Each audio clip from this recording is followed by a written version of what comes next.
श्वेता झा और आप देख रहे हैं आज तक। राहुल गांधी ने एक बार फिर आरएसएस और बीजेपी पर हमला बोला है। जी हां, वर्धा में कांग्रेस कार्यकर्ताओं के ट्रेनिंग सेशन को ऑनलाइन संबोधित करते हुए राहुल ने कहा है कि हम पसंद करें या नहीं, लेकिन बीजेपी और आरएसएस की बांटने वाली सोच कांग्रेस की प्यार और राष्ट्रीयता वाली सोच पर हावी हो गई है।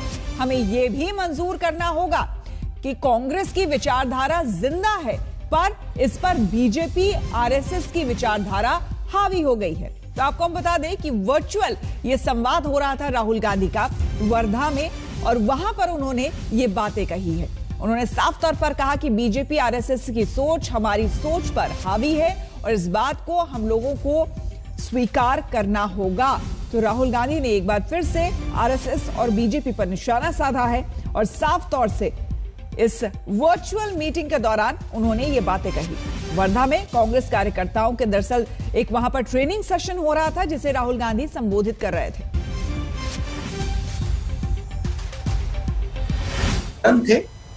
किसी की गलती नहीं मगर कारण थे।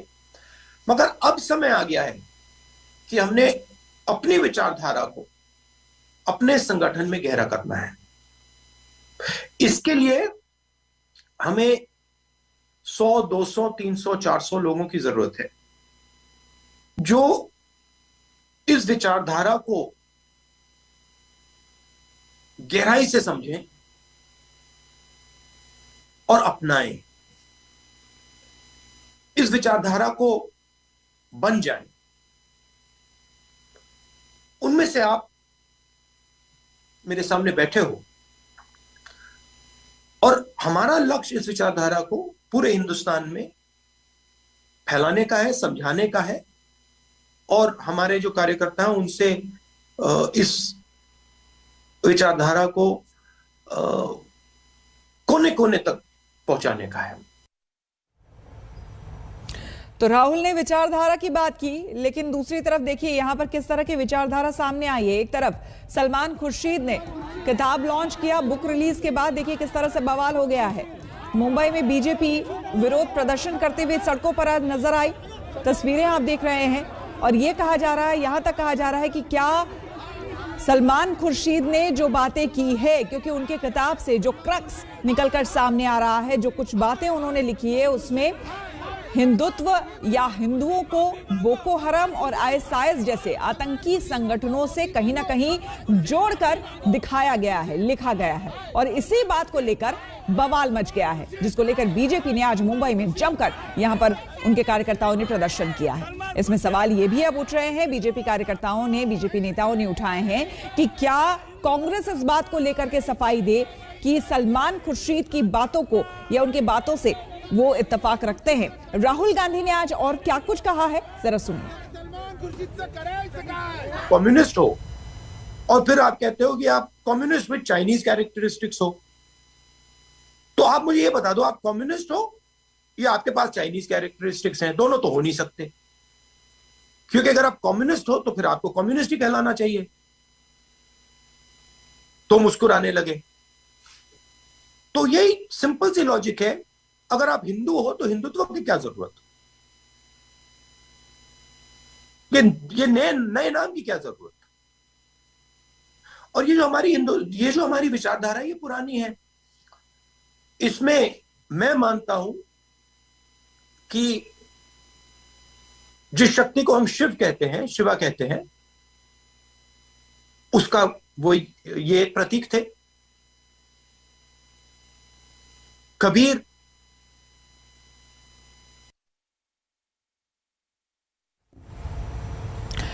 तो आपने राहुल गांधी को सुना, और इस बीच आपको बता दें कि सलमान खुर्शीद का भी एक बयान सामने आ गया है जिसको लेकर बवाल मच रहा है।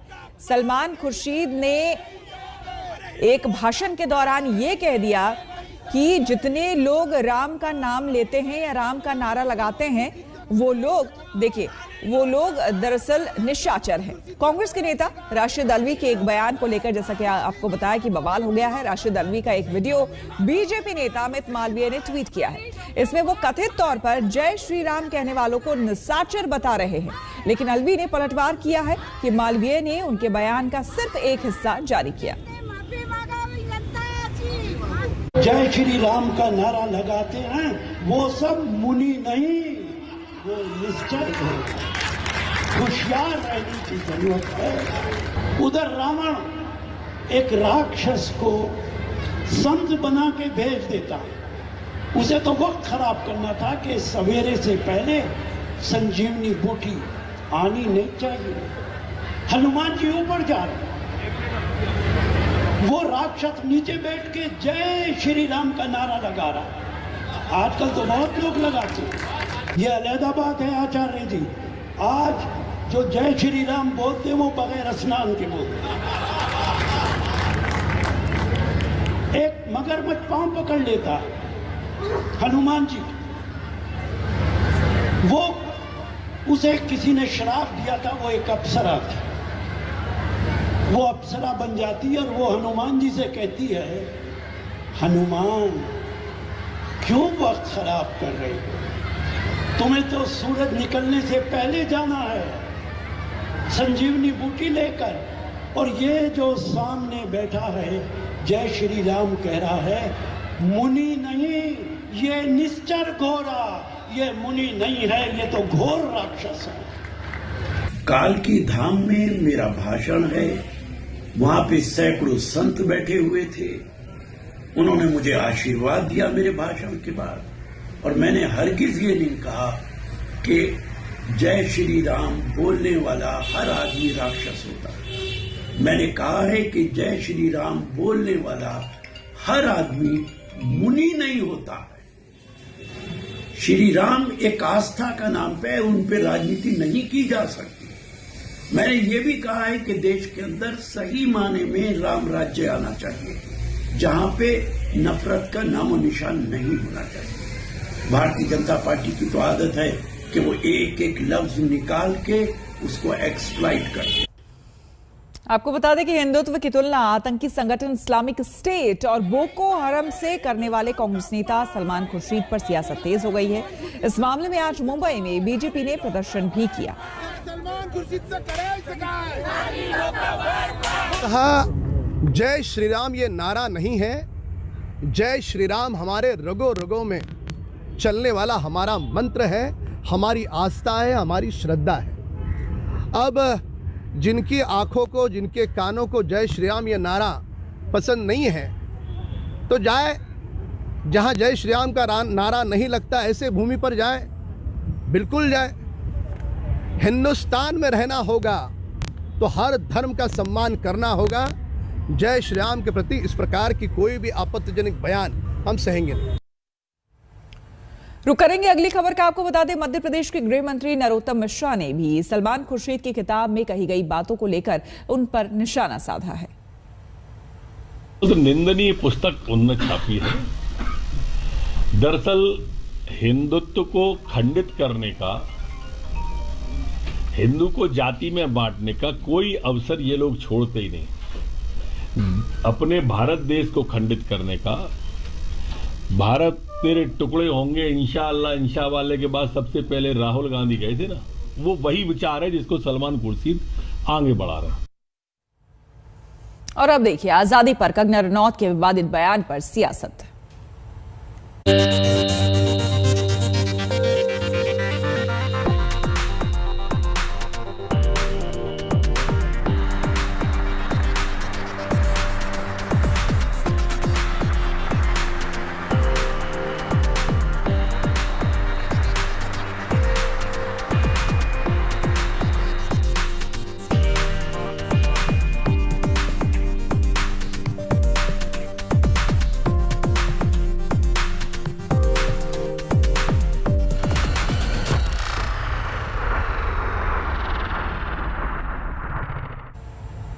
और बॉलीवुड अभिनेत्री कंगना रनौत फिर से विवादों में है। जी हां, कंगना रनौत ने एक कार्यक्रम के दौरान आजादी को लेकर अजीब सा बयान दे दिया। उन्होंने कहा कि 1947 में मिली आजादी भीख थी, देश को असली आजादी तो साल 2014 में मिली है। बस अब इसी बयान पर बवाल हो रहा है। आजादी की कंगना की अजीब परिभाषा, वो आजादी नहीं थी, वो भीख थी, और जो आजादी मिली है वो 2014 में मिली। आजादी अगर भीख में मिले तो क्या वो आजादी हो सकती है? सावरकर, रानी लक्ष्मीबाई, सुभाष चंद्र बोस की बात करूं तो ये लोग जानते थे कि खून बहेगा, लेकिन ये भी याद रहे कि हिंदुस्तानी का खून ना बहाए। उन्होंने आजादी की कीमत चुकाई, यकीनन। शिवसेना भी कंगना के बयान से सहमत नहीं है। आपको सुनवाते हैं क्या कुछ कहा संजय राउत ने। कंगना रनौत ने एक विवादास्पद बयान दे दिया है। उन्होंने कहा कि जो पहले आज़ादी मिली थी 1947 में, वो गांधी जी को भीख में मिली थी। गांधी जी की बात नहीं है। सबसे पहले ये विवादास्पद बयान नहीं है, ये देशद्रोही, राष्ट्रद्रोही बयान है। हमारे देश का जो स्वतंत्रता संग्राम है, 150 साल तक हम गुलामी के खिलाफ लड़ते रहे। हमारे लोगों ने आज़ादी के लिए खून बहाया, बलिदान दिया। सभी लोग हैं उसमें, तात्या टोपे से लेकर झांसी की रानी, क्रांतिवीर फड़के, मदन लाल धिंगरा, भगत सिंह, सुखदेव, कितने नाम ले सकते, अशफाक उल्ला खां, वीर सावरकर, हाँ, ऐसे कितने लोग जेल में गए। काला पानी, हाँ, क्या मालूम है ये लड़की को, कौन है ये लड़की। 2014 में अगर आपका इतिहास, आप नया इतिहास लिखने का जिम्मा आपको सरकार ने सौंपा है क्या, केंद्र सरकार ने। ये जो लड़की है कंगना बेन, ये कंगना बेन को भारत सरकार की तरफ से स्वतंत्रता संग्राम का इतिहास का किताब देना चाहिए। सबसे पहली बात, उनको जो राष्ट्रीय सम्मान जो मिले हैं सब, पद्मश्री से लेकर सब, वापस लेना चाहिए। यही सम्मान देश के स्वतंत्रता सेनानी को भी मिला है 50 साल में, बहुत लोगों को मिला है ये सम्मान। और यही सम्मान उस लोगों का अपमान करने वाले व्यक्ति को अगर मिलता है तो पूरा देश का अपमान होता है उसमें। सबसे पहले उस बारे में भारतीय जनता पार्टी की राय क्या है, उनके मन की बात क्या है, ये समझ में आना चाहिए। कोई भी आता है, हाँ, और कुछ भी बकता है और हम लोग तालियां बजाएंगे, राष्ट्रपति भवन से लेकर और चैनल के मंच तक, लोगों को गुस्सा नहीं आता। अगर और कोई पार्टी की व्यक्ति इस प्रकार का बयान देती तो भारतीय जनता पार्टी ने कितना बड़ा तांडव शुरू किया होगा। लेकिन ये कंगना बेन के बारे में सब चुप क्यों है? कौन लगते है कंगना बेन आपकी? छोड़ दीजिए। तो संजय राउत ने सीधे तौर पर अवार्ड वापसी की बात कर दी। अब इस पर कांग्रेस क्या कह रही है, सुनिए। एक सिरफरी औरत को लगता है कि वो हमारी आजादी को भीख बोलकर निकल जाएगी और पूरा देश चुप रहेगा। ये वो आजादी है जिसमें हमारे शहीदों की कुर्बानियां, उनका लहू शामिल है। महात्मा गांधी से लेकर नेहरू, सरदार वल्लभ भाई पटेल, चंद्रशेखर आजाद, भगत सिंह, नेताजी सुभाष चंद्र बोस जैसे लोगों ने अपने प्राण की आहुति दी कि हमारा देश आजाद हो। और यहाँ पर कुछ लोगों को लगता है कि देश की आजादी भीख थी, देश की आजादी लीज पर रखी गई। और सबसे बुरी बात तो यह है कि ये सब प्रकरण आने के बाद सरकार के मुंह पर जैसे मानो ताला लग गया हो। ऐसा सुई पटक सन्नाटा है जो कि समझ ही में नहीं आ रहा क्यों है। 1947 की बात तो वो उस विचारधारा की बात कर रही हैं जो आजकल सत्ता में है। वो विचारधारा तो उस आजादी के आंदोलन के खिलाफ थी, आज से थोड़ी थी, शुरू से थी। वो भारत छोड़ो आंदोलन के खिलाफ थे। मुखर्जी साहब चिट्ठियां लिखते थे अंग्रेजों को कि नहीं होना चाहिए क्विट इंडिया मूवमेंट, हम आपके साथ हैं। फिर मुस्लिम लीग के साथ मिलकर सरकारें बनाई इन्होंने। ये उस विचारधारा के जननी हैं, ये उस विचारधारा के प्रोडक्ट हैं। इनको मिल गया ना पद्मश्री, हो सकता है अगली बार भारत रत्न दे दे इनको ये बात कहने से। हम रुकेंगे यहाँ पर एक छोटे से ब्रेक के लिए, बने रहे हमारे साथ। कासगंज में अल्ताफ की हिरासत में मौत के मामले में पोस्टमार्टम और पंचनामे की रिपोर्ट के मुताबिक जब उसे अस्पताल लाया गया तब वो जिंदा था और हाँफ रहा था। अल्ताफ का एक वीडियो भी वायरल हो रहा है जिसमें वो नल से रस्सी के सहारे झूलता दिख रहा है। इस मामले की अब मजिस्ट्रेट जांच की जा रही है। आपको बता दें कि अल्ताफ के परिवार वालों ने साफ तौर पर कहा कि यह संभव ही नहीं है कि इस तरह से उनका बेटा फांसी लगा ले। एक एडिशनल एसपी रैंक के अफसर जो है उसको इंक्वायर करेंगे। सेकेंडली मैजिस्ट्रियल इंक्वायरी भी इसमें इनिशिएट की गई है। जो जो एविडेंसेस है वो सारे इसमें ऑब्वियसली जो है वो कंसिडर होंगे। जो पीएम रिपोर्ट है वो एक इम्पॉर्टेंट पीस ऑफ एविडेंस रहता है हमेशा किसी भी इन्वेस्टिगेशन में, वो भी उसमें कंसिडर होगा और जो भी इस तरीके के वीडियोज़ है या बयान है लोगों के वो लिए जाएंगे। जहाँ तक मुझे याद है आपने कहा था कि अल्ताफ को अस्पताल जब तक ले जाया गया वो जिंदा था उस समय, क्या पोस्टमार्टम रिपोर्ट आपके दावों की तस्दीक करती है? देखिए, पीएम रिपोर्ट में न जो मेंशन किया है, he was brought in gasping condition, इसका मतलब है उसकी सांसें उस समय पे चल रही थी।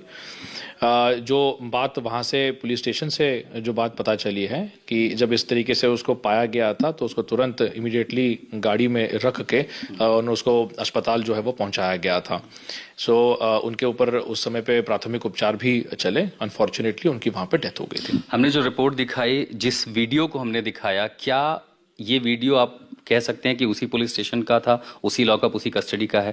देखिए, मेरे द्वारा इसके ऊपर कमेंट करना ठीक नहीं होगा। इंडिपेंडेंट इंक्वायरी इस पे चल रही है, सारे एविडेंसेस 100% इसमें कंसिडर किए जाएंगे और निष्पक्ष तरीके से इंक्वायरी को, इस वीडियो को भी जांच का हिस्सा बनाया जाएगा। अगर इस तरीके का कोई वीडियो सामने आया है तो हम लोग अपने पुलिस ऑफिसर्स से भी न कहेंगे सारी चीज़ों को कंसिडरेशन में ले। साथ ही मेरे डिपार्टमेंट के अलावा मैजिस्ट्रियल इंक्वायरी भी चल रही है, सो मुझे लगता है वो भी इसको, या जो भी एविडेंसेस है उसको कंसिडर करेंगे। सब आ रहे हैं भाई, मुझे भी ढंग से खास करके पता नहीं, बस आ तो रहे हैं, ये बात नहीं कि नहीं, प्रशासन से भी आ रहे हैं और मीडिया वाले, ऐसे प्रशासन से ऐसे पुलिस से कोई नहीं आया है। अभी हम यहाँ के एसएसपी थे, उनसे बात करते, उन्होंने कहा कि इस मामले में मजिस्ट्रेट की जांच ऑर्डर कर दी गई है, न्यायिक जांच की भी बात होगी। अल्ताफ के पिता जिन्होंने अपना बेटा खोया, वो क्या चाहते हैं, किस तरह की जांच चाहते हैं, वो क्या मांगते हैं? ये तो है कि तुम यही सारा टेंशन न होगी कि मुझे इंसाफ चाहिए, मुझे